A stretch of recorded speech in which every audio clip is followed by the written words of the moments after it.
Hey everyone, my name is Jim and I'm the pastor of children and families at City Church. Welcome back to episode 4 of The Takeaway.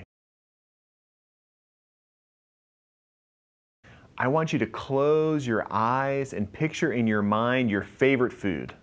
Is it mac and cheese? Is it a juicy hamburger? Is it ice cream? What does it look like?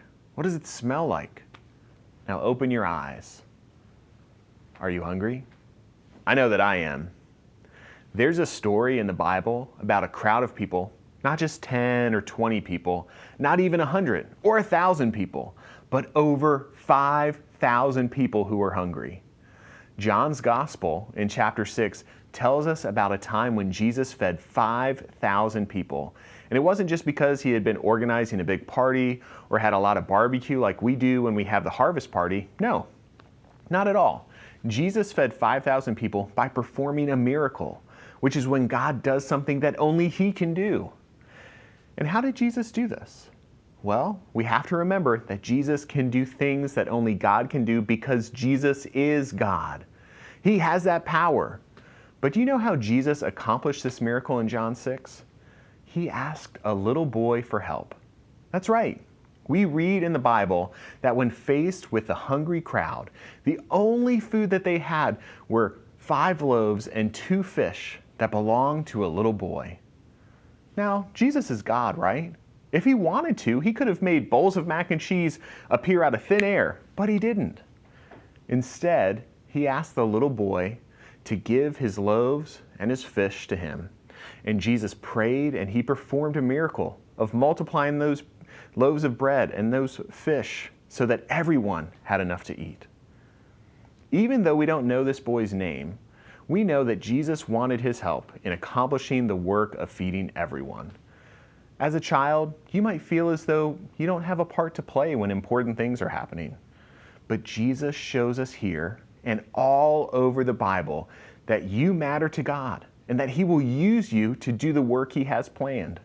God has power and he gives it to all of us by his Holy Spirit so that we can join him in what he is doing in our families, in our church, in our neighborhoods, and all over the world. It's pretty amazing, isn't it, that all of the members of God's family are all working together and helping God accomplish his work. Now, as you probably know, we get to hear from a member of our church family each week. And for this episode, I am excited to have Hudson Repper join us. He's going to share with us something now that he's just started to learn this school year. Let's check it out. That's good.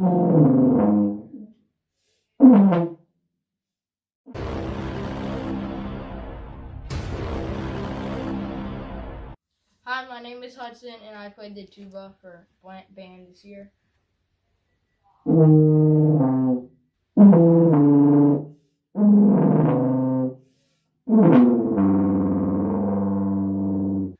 There are really 2 fundamental parts, like not much putting it together. A mouthpiece, pretty big, it's the biggest out of the brass. And then it just slides onto the mouth valve right here. Oh, yes, and then these are the keys. Like, this is like, no, and then blowing it like straight is like the F, and then 1 is like the G, and then 2 is like the E. My teacher is Mr. Jackson, and he's super kind and super patient.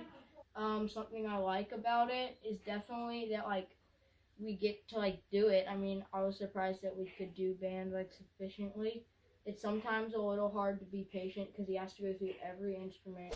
And, like, we only have an hour for band every other day. And we're probably, like, maybe 5 to 10 minutes of it is playing and learning new stuff.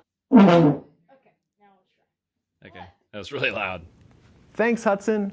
Keep up the good work, and I am so glad that you could tell us a little bit about the tuba. Learning an instrument can be really challenging, but also extremely rewarding. I bet that in a couple of months, not only will Hudson learn more about the tuba, but the rest of the middle school band will be able to play some songs all together. And he will be a part of it.